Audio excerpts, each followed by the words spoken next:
Hello guys, ഇന്ന് നമ്മൾ പോകുന്നത് നമ്മുടെ ആരതി ചേച്ചി ജസ്റ്റ് ഒന്ന് പ്രസവിച്ചു.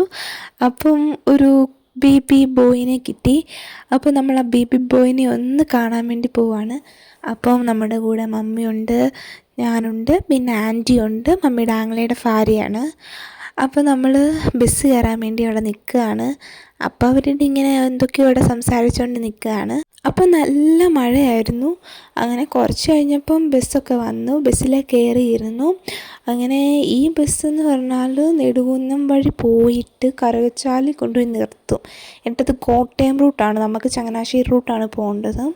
അങ്ങനെ പിന്നെ ഒരു ഫ്രൂട്ട്സൊക്കെ വാങ്ങാൻ വേണ്ടി കടയിൽ കയറി. പിന്നെ നമ്മൾ ജസ്റ്റ് ഒരു എന്തോ തുണിയോ എന്തൊക്കെയോ, തുണിയല്ല തയ്ക്കുന്ന എന്തോ വാങ്ങാനും കൂടെ കടയിൽ കയറി. അതും മമ്മിക്കും ആൻറ്റിക്കുമുള്ള ആവശ്യത്തിന് വേണ്ടിയായിരുന്നു. അങ്ങനെ നമ്മൾ പിന്നെയും ബസ് കയറിയിട്ടാണ് നമ്മൾ NSS ഹോസ്പിറ്റലിൽ വന്നത്. അപ്പോഴും നല്ല മഴ പെയ്യാണ്. അപ്പം വീഡിയോയ്ക്കകത്ത് കാണത്തില്ലെങ്കിലും നല്ല മഴ പെയ്യുന്നുണ്ട്. അങ്ങനെ നമ്മൾ ഹോസ്പിറ്റലിലോട്ട് കയറി ചെല്ലാൻ നേരത്ത് അച്ചു ചേച്ചിനെയും സൈ ചേച്ചിനെയും നമ്മൾ കണ്ടു. പിന്നെ കുറച്ച് നേരം അവരോട് സംസാരിച്ചുകൊണ്ട് നിന്നു. അവർ 5:30 ബസ്സിന് പോകാൻ വേണ്ടി കുഞ്ഞിനെ കണ്ടിട്ട് ഇറങ്ങിയതാണ്. നമ്മളാണെങ്കിൽ കുഞ്ഞിനെ കണ്ടിട്ട് ആ ബസ്സിന് പോകാൻ തന്നെയായിരുന്നു. അങ്ങനെ ഇത് ഓമനമ്മ, നമ്മുടെ കുഞ്ഞിൻ്റെ സ്വന്തം അമ്മച്ചി. അങ്ങനെ ഇത് കണ്ണപ്പൻ. പിന്നെ നമ്മൾ കുഞ്ഞിനെ കാണാൻ വേണ്ടി കയറുവാണ്. അപ്പോഴാണ് നമ്മളൊരു കാഴ്ച കാണുന്നത്. ഒരാൾ അവിടെ കിടന്ന് ഉറങ്ങുന്നു. കുഞ്ഞിനെ കാണാൻ വന്നവൻ രാത്രി ഉറങ്ങിയില്ല. എപ്പോഴാണ് പ്രസവിക്കുന്നതെന്ന് അറിയത്തില്ലല്ലോ. അപ്പോൾ അവനിങ്ങനെ 2 മണി വരെ ഉറക്കളിച്ച് ഇരിക്കുകയായിരുന്നെന്ന് ചേച്ചി പറഞ്ഞു. ഇപ്പം ഞാൻ ചേച്ചിയോട് ചോദിച്ചു എങ്ങനെ ഉണ്ടായിരുന്നു, സുഖമായിരുന്നു എന്ന് ചോദിച്ചപ്പോൾ പിന്നെ സുഖമല്ലേന്ന്. അതാണ് നമ്മുടെ കുഞ്ഞിൻ്റെ അച്ഛൻ. അത് നമ്മുടെ കുഞ്ഞിൻ്റെ അച്ഛൻ്റെ ചേട്ടൻ്റെ ഭാര്യയാണത്. പിന്നെ മമ്മിയാണെങ്കിൽ ഒപ്പിച്ചല്ല കൊച്ചു കള്ളെന്നൊക്കെ പറഞ്ഞ് അങ്ങനെ അവരെ ഇങ്ങനെ കളിയാക്കിക്കൊണ്ടൊക്കെ ഇരിക്കുകയാണ്. അങ്ങനെ ഓമനമ്മ കുഞ്ഞുമായിട്ടൊക്കെ വന്നിട്ട് പെട്ടെന്ന് എടുത്തോ, ഇപ്പോൾ സിസ്റ്റേഴ്സ് വന്നിട്ട് കുഞ്ഞിനെ കൊണ്ടുപോകാന്നൊക്കെ പറഞ്ഞു. അങ്ങനെ അവർ കുഞ്ഞിനെയൊക്കെ എടുത്തു. കുഞ്ഞിനെ കണ്ടപ്പോൾ എനിക്ക് മറ്റേ നമ്മൾ ഈ കുഞ്ഞിലെ വാങ്ങത്തില്ലേ, ഡോള് പോലത്തെ കുഞ്ഞൊരു ഡോളിനെ പോലെയാണ് എനിക്ക് തോന്നിയത്. നല്ല രസമായിരുന്നു കാണാൻ. പിന്നെ ഇപ്പോൾ എന്ന് പറഞ്ഞാൽ ഞങ്ങളുടെ പാസ്റ്ററിൻ്റെ മോള് പറഞ്ഞു, കുഞ്ഞുണ്ടാകുമ്പോഴേ എൻ്റെ ഫോട്ടോ കാണിച്ചിട്ട് പറയണം വാവേ ഇത് മീവില് ചേച്ചിയാണ്. അപ്പം ചേച്ചിയാണെങ്കിൽ അത് കാണിച്ചും കൊടുത്തു.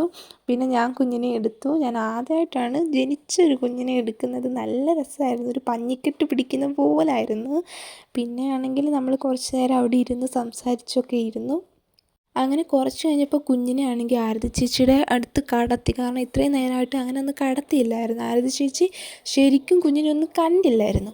അപ്പോൾ ആണെങ്കിൽ അവനെ ആണെങ്കിൽ അടുത്ത് കടത്തി. അപ്പം അവൻ കുറച്ച് കരച്ചിലാണ്. അവനെ പൊസിഷൻ മാറി പിടിക്കുമ്പോൾ അവൻ കരച്ചിലാണെന്ന്, കുറച്ച് നല്ല കരച്ചിലാണ്. അപ്പോഴേക്കും സിസ്റ്റർമാർ കയറി വന്നിട്ട് ബാക്കി എല്ലാവരെയും വെളിയിലാക്കി. അപ്പോഴേക്കും ഞങ്ങൾക്ക് പോവേണ്ടി ബസ് വരാറായി. പിന്നെ ഞങ്ങളാണെങ്കിൽ പോകാൻ വേണ്ടി എല്ലാവരോടും യാത്ര പറഞ്ഞിട്ട് നമ്മൾ ബസ് കയറാൻ വേണ്ടി വന്ന് നിന്നു. ബസ് പോയോ ഇല്ലയോ എന്നൊന്നും നമുക്കറിയത്തില്ല. നമ്മളവിടെ നിൽക്കുകയായിരുന്നു. സൈച്ചേച്ചി ആണെങ്കിൽ കണ്ടുമില്ല. അപ്പം നമ്മൾ ഓർത്തു ബസ് പോയി കാണുമെന്ന് തന്നെ വിചാരിച്ചു. പക്ഷേ കുറച്ച് കഴിഞ്ഞപ്പം ബസ് വന്നു. നമ്മൾ പിന്നെ ആ ബസ്സിൽ കയറി.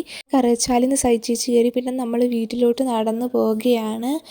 അങ്ങനെ നമ്മൾ വീട്ടിലെത്തിയപ്പോഴാണ് ഞാനൊരു നഗ്ന സത്യം കണ്ടത്. കാല് കഴുകാൻ വേണ്ടി എടുത്തപ്പോൾ ദേണ്ടെ ടാൻ അടിച്ച ഭാഗവും അടിക്കാത്ത ഭാഗവും നല്ല വൃത്തിക്ക് കാണാമായിരുന്നു. കാരണം എന്താണെന്ന് വെച്ചാൽ ഞാൻ ട്രിവാൻഡ്രത്ത് പോയപ്പോൾ ഈ ചെരുപ്പാണ് യൂസ് ചെയ്തത്. അപ്പോൾ അവിടെ നല്ല വെയിലായിരുന്നു. അപ്പോൾ വെയിലടിച്ചാണ് എൻ്റെ ടാൻ അടിച്ചത്. അപ്പോഴും ടാൻ അടിച്ച് അറിയാം, പക്ഷേ ഇത്രയും ഉണ്ടെന്ന് അറിയത്തില്ലായിരുന്നു. പിന്നെ ഒരു മഴയൊക്കെ കൊണ്ട് കാല് കഴുകാൻ വേണ്ടി എടുത്തപ്പോഴാണ് സംഭവം ഇത്രയും ഉണ്ടെന്ന് മനസ്സിലായത്. അപ്പോൾ അത്രയേ ഉള്ളൂ. ബായ്.